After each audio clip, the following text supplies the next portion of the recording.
नमस्कार मित्रों, कथा निधि चैनल पर आपका बहुत बहुत स्वागत है। आज मैं आपके लिए लेकर आई हूँ विश्व के महान साहित्यकार रविंद्रनाथ ठाकुर की प्रतिनिधि कहानियों में से एक कहानी, जिसका शीर्षक है दीदी। कहानी की नायिका जो है उसका नाम शशिकला है और वह पतिपरायण स्त्री है। आखिर ऐसा क्या हो गया कि वह अपने पति की शिकायत लेकर मजिस्ट्रेट के पास पहुंच गई? तो जानने के लिए आइए सुनते हैं कहानी दीदी। गांव की किसी एक अभागिनी के अन्यायी अत्याचारी पति के कुकर्मों की विस्तार से व्याख्या करने के बाद पड़ोसिन तारामणि ने अत्यंत संक्षेप में अपनी राय जाहिर कर दी। ऐसे पति के मुंह में आग सुनकर जय गोपाल बाबू की स्त्री शशिकला को बहुत बुरा लगा और दुख भी हुआ। उसने मुंह से तो कुछ नहीं कहा, पर मन ही मन बोली कि पति जाति के मुंह में चुरुट की आग के सिवा और किसी प्रकार की आग लगाना या उसकी कल्पना करना कम से कम मुझे तो किसी भी हालत में अच्छा नहीं लगेगा। शशिकला को चुप देखकर सख्त दिल तारा का उत्साह दूना बढ़ गया। वो बोल उठी, ऐसे कसम से तो जन्म जन्म रांडी भली, और चट से उठकर चल दी और सभा भंग हो गई। शशिकला सोचने लगी, पति की तरफ से ऐसे किसी कसूर की वह कल्पना भी नहीं कर सके, उनके प्रति ऐसा कठोर भाव जागे। सोचते सोचते उसके कोमल हृदय का सारा प्रेम रस अपने प्रवासी पति की तरफ निढाल सा होकर दौड़ने लगा। पलंग पर जहां उसके पति सोते थे उस जगह दोनों बाहें पसार कर वह औंधे पड़े रही और बार बार तकिए को छाती से लगाकर चूमने लगी। फिर उठी और दरवाजा बंद करके बक्स में से पति का एक बहुत पुराना फोटो और चिट्ठियां निकालकर बैठ गई। शशिकला और जयगोपाल का दाम्पत्य कोई नया हो ऐसी बात नहीं। बचपन में ब्याह हुआ था और इस बीच कई बाल बच्चे भी हो चुके थे। दोनों ने बहुत दिन तक साथ रहकर अत्यंत सहज साधारण तौर पर दिन काटे हैं। किसी की तरफ से प्रेम के अटूट उत्साह का कभी कोई लक्षण देखने में नहीं आया।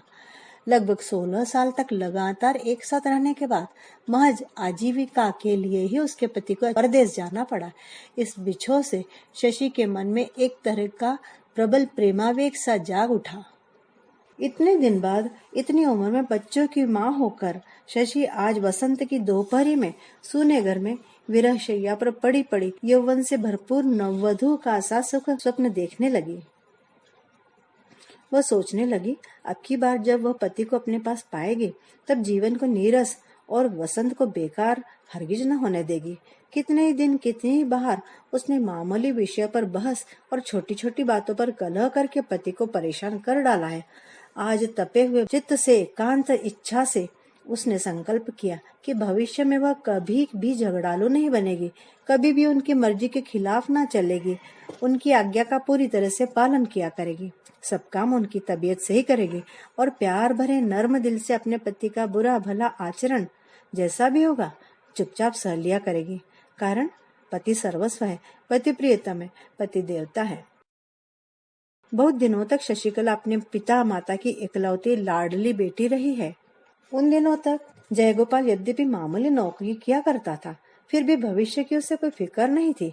गांव में जाकर ससुराल में राजसी ठाठ से रहने के लिए उसके ससुर के पास काफी संपत्ति थी। इस तरह से वो बेफिक्र था। इसी बीच बिल्कुल ही असमय प्रायः बुढ़ापे में शशिकला के पिता काली प्रसन्न के एक लड़का पैदा हुआ।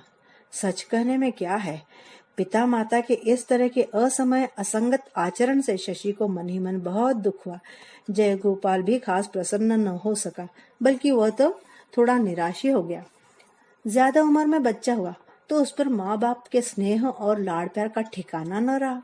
उस नवागत नन्हे से दूध पीते नींद के लिए बेचैन साले ने अनजाने में न जाने कैसे अपने कमजोर हाथों की छोटी छोटी मुट्ठियों में जयगोपाल की सारी आशाएं पीसकर जब चकनाचूर कर दी, तब वह आसाम के चाय बागान में नौकरी करने चल दिया। सबने कहा कि पास ही कहीं नौकरी तलाश करके यहीं रहो तो अच्छा हो, लेकिन उसने किसी की बात पर ध्यान नहीं दिया। शशि बच्चों के साथ मायके आ गई और वह तुरंत आसाम चला गया। ब्याह के बाद पति पत्नी में यह पहला ही संबंध विच्छेद था। इस घटना के कारण अपने नन्हे से दूधमय भाई पर शशि को बहुत गुस्सा आया। जो मन के अफसोस को मुंह खोलकर कह नहीं सकता, उसी को गुस्सा ज्यादा आता है। छोटा सा मानव शिशु आराम से माँ का दूध पीता और आंख मीच कर बेफिक्र सोता रहता, उसकी बड़ी बहन अपने बच्चों के लिए गर्म दूध, ठंडा भात और स्कूल जाने में देर इत्यादि नाना कारणों से रात दिन रूठ कर मुंह फुलाए रहती और घर वालों को भी परेशान करती। थोड़े दिन बाद ही बच्चे की माँ का देहांत हो गया। मरते समय माँ अपनी गोद के बच्चे को अपनी लड़की के हाथों सौंप गई। अब तो बहुत ही जल्दी मातृहीन बच्चे ने बड़ी आसानी से अपनी दीदी का हृदय जीत लिया।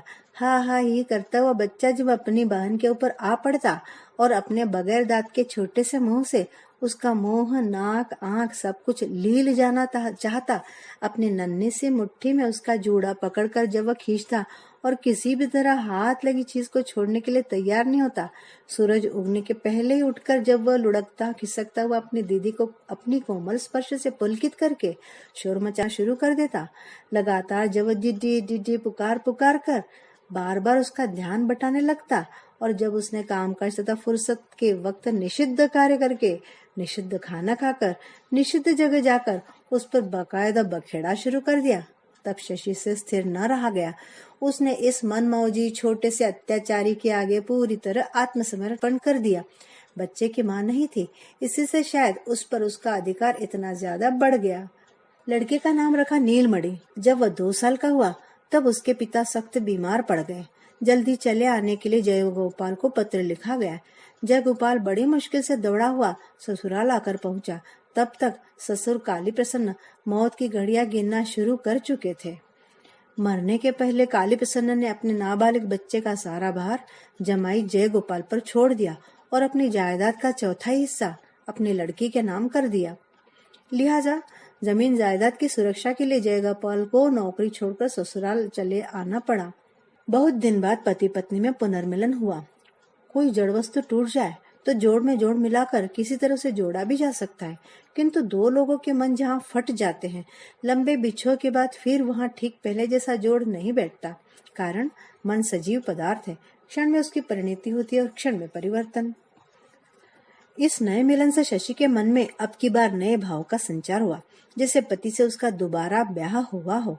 पुराने दाम्पत्य में चिराभ्यास की वजह से जो जड़ता सी आ गई थी, विरह के आकर्षण से वह हट गई और अपने पति को मानो उसने पहले की अपेक्षा कहीं ज्यादा पूर्णता के साथ पा लिया। मन ही मन उसने प्रतिज्ञा की कि चाहे जैसे भी दिन आए, चाहे जितने भी दिन हो जाए, पति के प्रति अपने दमकते प्रेम के उजलेपन को वह जरा भी मैला न होने देगी। किंतु नए मिलन में जयगोपाल पहले जो उसके दिन बिल्कुल आलस में कट जाया करते थे, उसमें इधर 2 साल से अपनी आर्थिक हालत सुधारने की कोशिश और चिंता से एक जबरदस्त जागरण आ गया है। उसके मन के सामने मालदार बनने की एकनिष्ठ इच्छा के सिवा अब और कोई इच्छा नहीं रह गई। इस नए नशे की तीव्रता के मुकाबले पिछला जीवन उसको बिल्कुल सारहीन परछाई सा नजर आने लगा। स्त्रियों की प्रकृति में कोई खास परिवर्तन ले आता है प्रेम, किंतु पुरुषों में कोई परिवर्तन होता है तो उसकी जड़ में रहती है कोई न कोई दुष्ट प्रवृत्ति। जयगोपाल 2 साल बाद आकर स्त्री से मिला तो उसे हूबहू पहले जैसी स्त्री नहीं मिली। उसकी स्त्री के जीवन में उसके साले ने एक नई ही परिधि कायम कर ली है। स्त्री अपने इस शिशु स्नेह में से पति को हिस्सा देने की बहुत कोशिश करती है, परंतु वह दे न पाती। शशि नीलमणि को गोद में लिए हंसते हुए पति के सामने ले आती और उसकी गोद में देने की कोशिश करती, किंतु नीलमणि जी जान से बहन के गले लिपट जाता और रिश्तेदारी का जरा भी लिहाज न करके वह दीदी के कंधे में अपना मुंह छिपा लेता। शशि चाहती कि उसके इस नन्हे से भाई को मन बहलाने की जितनी भी तरह की विद्या आती है वह सबकी सब बहनोई के आगे प्रकट हो जाए, किंतु बहनोई को न तो इस विषय में कोई आग्रह था और न साले में कोई दिलचस्पी ही थी। जयगोपाल के कुछ समझ ही में न आता कि इस दुबले पतले बड़े माथे वाले मनहूस सूरत के काले कलुटे बच्चे में ऐसी क्या बात है जिसके लिए उस पर स्नेह प्यार की इतनी फिजूल खर्ची की जा रही है। स्नेह प्यार की बारीक बातें औरतें चट से समझ जाती है। शशि फौरन ही समझ गई कि जयगोपाल को नीलमणि में दिलचस्पी नहीं है और वह उसे मन से चाहता भी नहीं।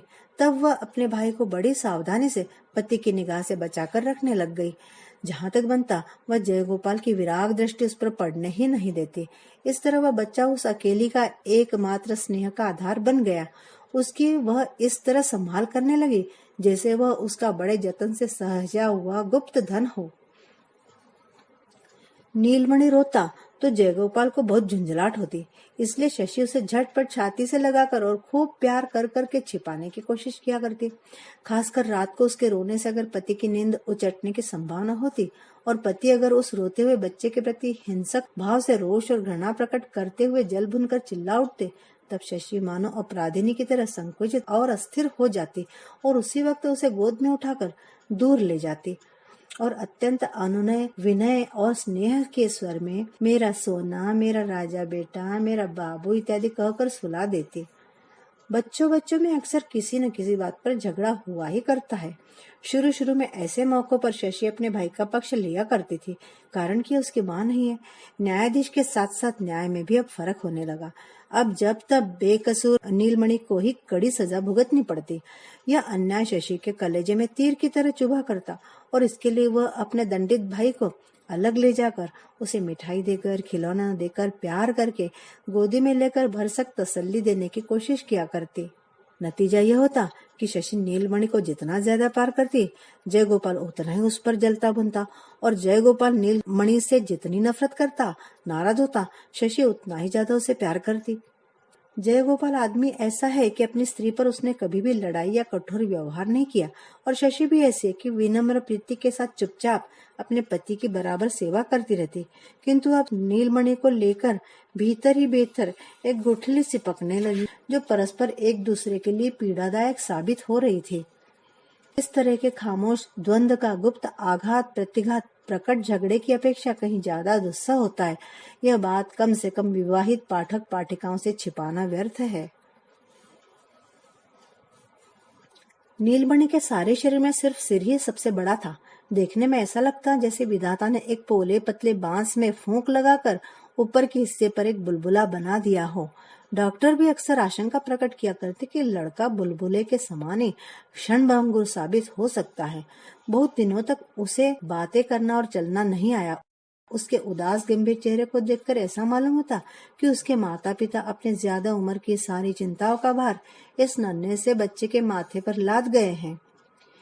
आखिर दीदी के जतन और सेवा ने नीलमणि खतरे का समय पार करके छठे साल में आ गया। कार्तिक में भैया दूज के दिन शशिकला ने नीलमणि को नए नए बढ़िया कपड़े पहनाए, खूब ठाट बाट से बाबू बनाया और फिर उसका टीका करने के लिए थाली सजाई।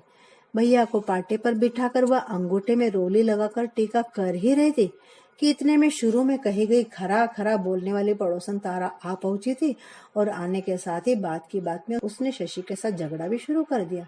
वह कहने लगी, छिपे छिपे भाई का सत्यानाश करके ऐसे ठाट बाट से लोग दिखाओ टीका करने से क्या फायदा। सुनकर शशि पर एक साथ आश्चर्य, क्रोध और दुख की बिजली सी टूट पड़ी। अंत में उसे सुनना पड़ा कि वे दोनों स्त्री पुरुष सलाह करके नाबालिग नीलमणि की जायदाद मालगुजारी वसूली में नीलाम करवाकर पति के फुफेरे भाई के नाम खरीदने की साजिश कर रहे हैं। सुनकर शशि को इतना गुस्सा आया कि उसने तारा को श्राप ही दे दिया। जो लोग इतनी झूठी बदनामी हमारी कर रहे हैं ना, भगवान करे उनकी जीभ जल जाए।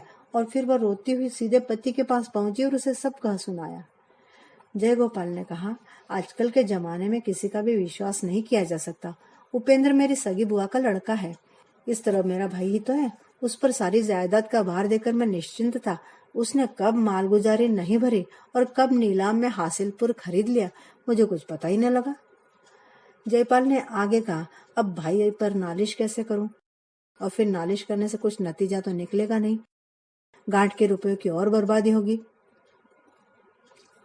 पति की बात का विश्वास करना शशि का परम कर्तव्य है, किंतु किसी भी तरह वह विश्वास न कर सकी। जिस घर द्वार को वह अपना परम आश्रय समझ रही थी, अकस्मात उसके लिए वही एक निर्दय निष्ठुर फांस बन गया और उसने चारों तरफ से उन दोनों भाई बहनों को घेर रखा है। वह अकेली और अबला स्त्री है। असहाय नीलमणि को कैसे बचाए, उसकी समझ में कुछ नहीं आ रहा। उसका हृदय ममता से और आंखें आंसुओं से भर आई। वो सोचने लगी, अगर उसे कोई उपाय मालूम होता तो वो लाट साहब के दरबार तक अपनी अर्जी भिजवाती और वहां से कुछ भी न होता तो महारानी विक्टोरिया के पास चिट्ठी भेजकर भी अपने भाई की जायदाद जरूर बचा लेती और महारानी नीलमणि की सालाना 758 रुपए मुनाफे की जमींदारी हासिलपुर हरगिज नहीं बिकने देती। सहसा ही नीलमणि को जोर का बुखार आ गया और ऐसा दौरा पड़ने लगा कि उसके हाथ पांव तन्ना गए और बार बार बेहोशी सी आने लगी। जयगोपाल ने गांव के एक देसी काले डॉक्टर को बुलवाया। शशि ने अच्छे डॉक्टर के लिए विनती की तो जयगोपाल ने जवाब दिया, क्यों मोतीलाल क्या बुरा है डॉक्टर है। शशि जब पति के पांव में पड़ गई और अपने गले की सौगंध दिलाकर निहोरे करने लगी, तब जयगोपाल ने कहा, अच्छा शहर से डॉक्टर बुलवाता हूँ, ठहरो। शशि नीलमणि को छाती से चिपटाए पड़ी रही। नीलमणि भी एक क्षण के लिए उसे आंखों से ओझल नहीं होने देता। डरता है कहीं उसे धोखा देकर दीदी कहीं चले न जाए। उसके सो जाने पर भी वह उसका आंचल नहीं छोड़ता। वह सारा दिन यूं ही बीत गया। शाम के बाद दिया बत्ती के वक्त जयगोपाल ने आकर कहा, शहर का डॉक्टर नहीं मिला, वह कहीं दूर रोगी को देखने गया हुआ है। और साथ साथ यह भी कहा, मुकदमे की खातिर मुझे अभी इस वक्त जाना पड़ रहा है। मैंने मोतीलाल से कह दिया है, वे दोनों वक्त आकर अच्छी तरह से इसे देखभाल कर जाया करेंगे। रात को नीलमणि आए बाय बकने लगा। सवेरा होते ही शशि और कुछ भी विचार न करके खुद रोगी भाई को लेकर नाव में बैठ के कलकत्ता रवाना हो गई। कलकत्ता जाकर उसने देखा कि डॉक्टर घर पर ही है, कहीं बाहर नहीं गए। भले घर की स्त्री को देखकर डॉक्टर ने चट से उसके लिए रहने का इंतजाम कर दिया और सहायता के लिए एक प्रौढ़ विधवा को नियुक्त कर दिया। लड़के का इलाज होने लगा। दूसरे दिन जयगोपाल भी कलकत्ता आ धमका। मारे क्रोध के आग बबूला होकर उसने स्त्री को उसी वक्त घर चलने का हुक्म दे दिया। स्त्री ने कहा, मुझे अगर तुम काट भी डालो तो भी मैं अभी घर नहीं जाने की। तुम लोग मेरे नीलमणि को मार डालना चाहते हो। उसके माँ नहीं, बाप नहीं, मेरे सिवा उसके और कोई नहीं है। मैं भी उसे ना बचाऊंगी तो कहाँ, मैं उसे जरूर बचाऊंगी, जरूर बचाऊंगी। जयगोपाल तैश में आ गया, तो तुम यहीं रहो और मरो, हमारे घर अब कभी मत आना। शशि ने उसी वक्त तड़ से जवाब दिया, तुम्हारा घर कहाँ से आया? घर तो मेरे भाई का है। जयगोपाल बोला, अच्छा अच्छा, देखा जाएगा, और चला गया। साथ में जो जमा पूंजी थी सब खर्च करके गहने वगैरह बेच खोच कर किसी तरह शशि ने अपने भाई को मौत के मुंह से बचा लिया।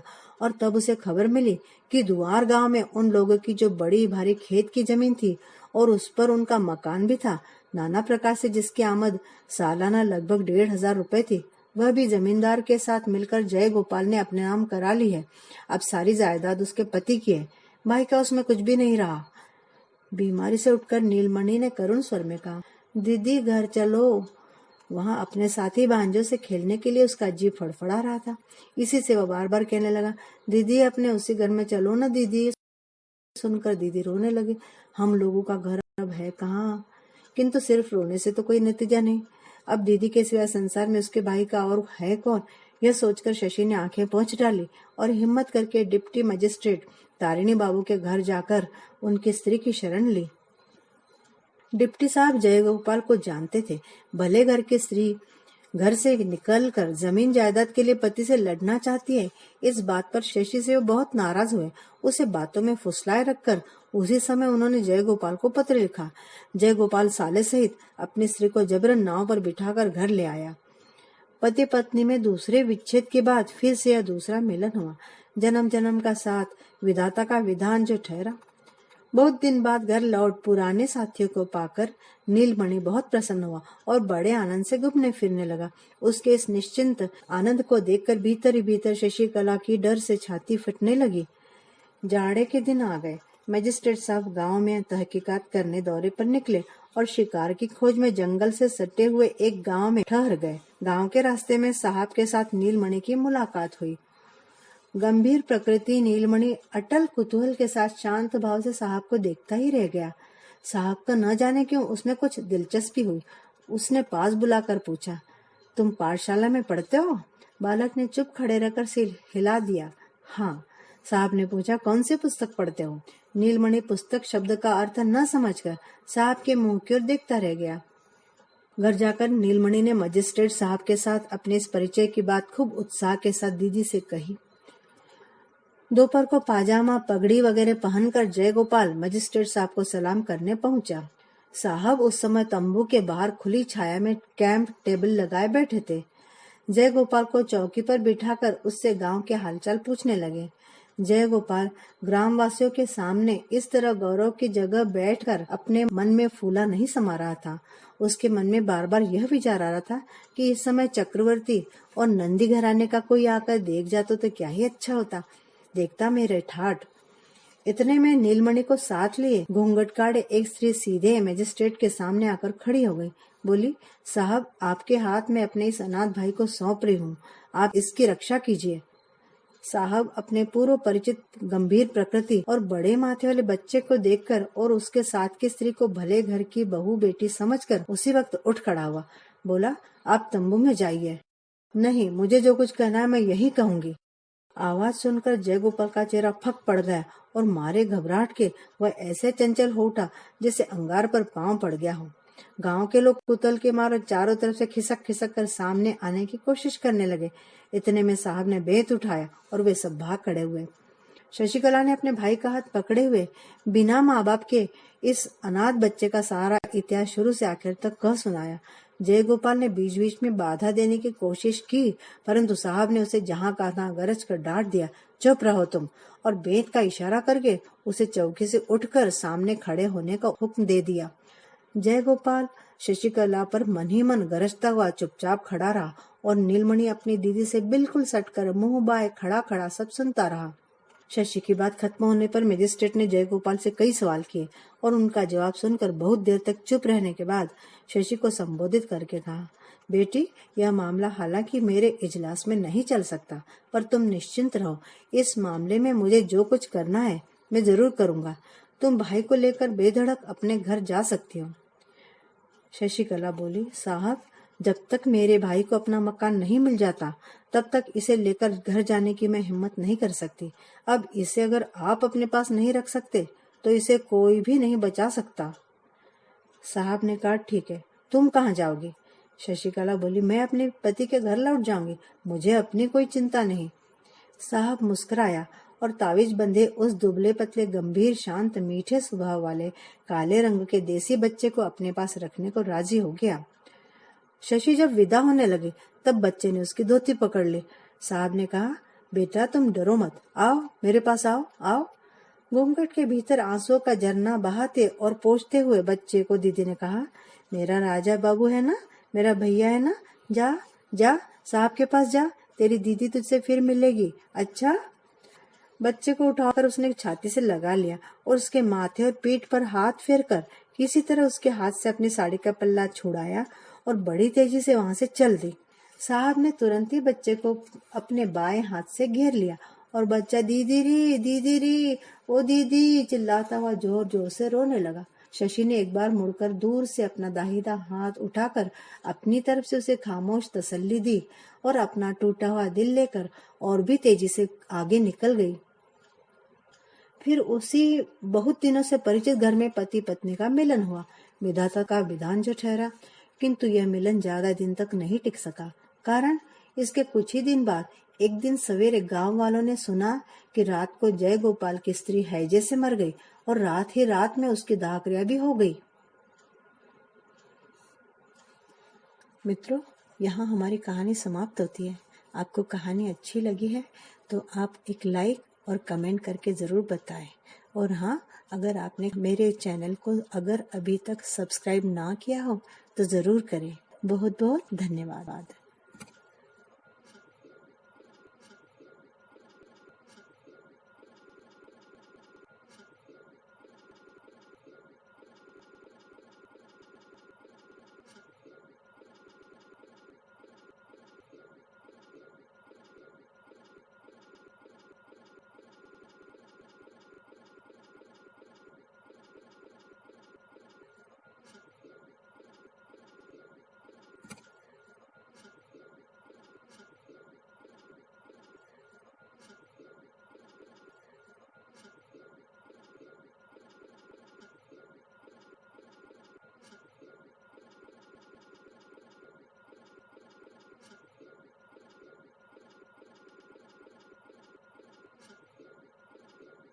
के लिए बहुत बहुत धन्यवाद।